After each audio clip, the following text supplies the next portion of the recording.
Next question number 13 until 15. Ini adalah jenis teks yang rumpang ya. Jadi completing the text. Kita lihat teksnya, cari kalimat yang sesuai, yang nyambung dengan isi teksnya. Teksnya tentang study, sebuah penelitian ya. The present study sought to document the word reading and comprehension level attained by children who were implanted by 5 years of age. Jadi kalau dari kalimat pertama itu menceritakan tentang sebuah penelitian yang tujuannya untuk mendokumentasikan level pemahaman dan membaca si anak yang sudah diberikan implan alat bantu dengar sejak usia 5 tahun. It hypothesized itu berarti hipotesisnya ini bahwa kemampuan persepsi berbicara mereka itu bisa didapat dari implan alat bantu dengarnya gitu, sehingga mereka memiliki skill coding phonologicalnya. Nah, lanjutannya apa? Karena ini masih membahas penelitiannya, sehingga kita cari yang paling nyambung dengan pilihan gandanya. Oke, kalau yang A itu langsung the finding itu kurang tepat karena ini kan masih di awal penelitian ya, jadi harusnya kayak tujuan penelitiannya apa gitu ya. Kalau finding itu di akhir. Yang A salah, kemudian the implementation was eventually shown to be successful, ini justru kesimpulan pun di akhir, jadi yang B salah. Kemudian yang C, the following paragraph would discuss the finding of the study, itu juga salah, bukan finding ya. The objective ini tujuan.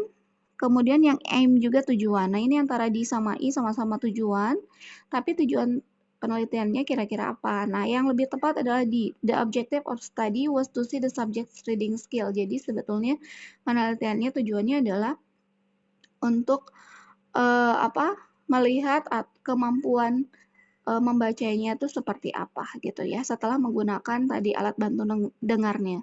Kalau yang I, the aim of the study was to facilitate. Ini kata kuncinya kurang tepat, bukan facilitate. The acquisition of beginning reading skill. Nah, itu juga kurang tepat ya. Jadi yang betul adalah yang D. Kemudian number 14 itu ada di paragraf yang kedua. Oke, kita lihat paragraf yang kedua.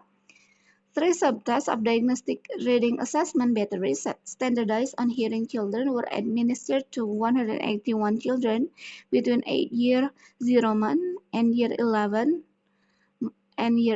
month of what who had 4 to 6 years of implant experience. Jadi ada 3 subtes katanya ya dalam standarisasi assessmentnya.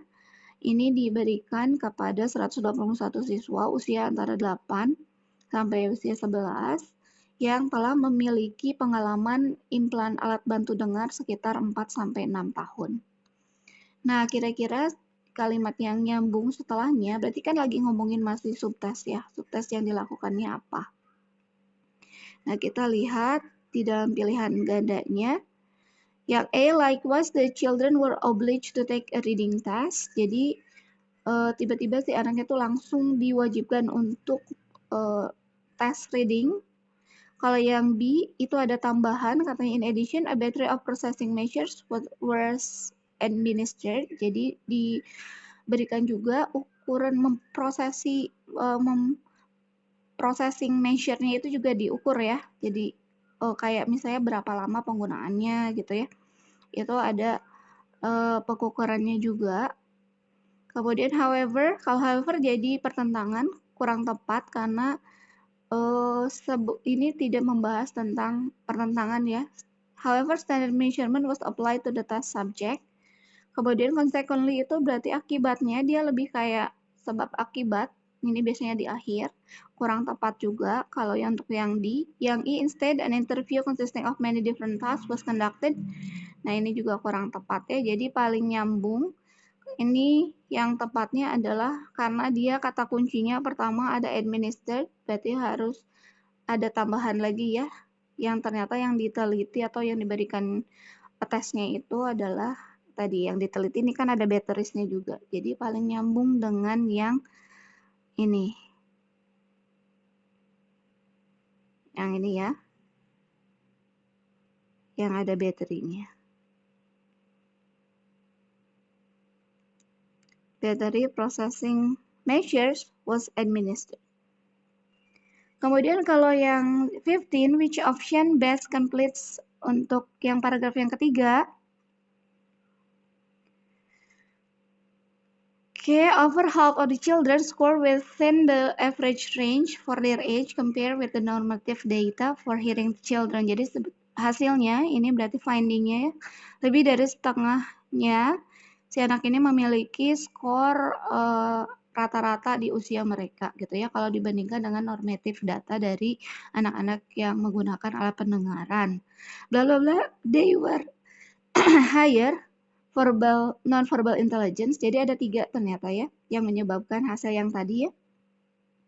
Karena kecerdasan non-verbalnya, karena status sosioekonomik keluarganya juga lebih tinggi, dan juga later onset of deafness. Yaitu yang mengalami ketulian dari sejak lahir sampai usia 36 bulan ya. Jadi awal mereka mengalami ketuliannya dari usia itu. Jadi ini 3 hal. Oke, jadi yang paling nyambung adalah di antara 5 pilihan ini.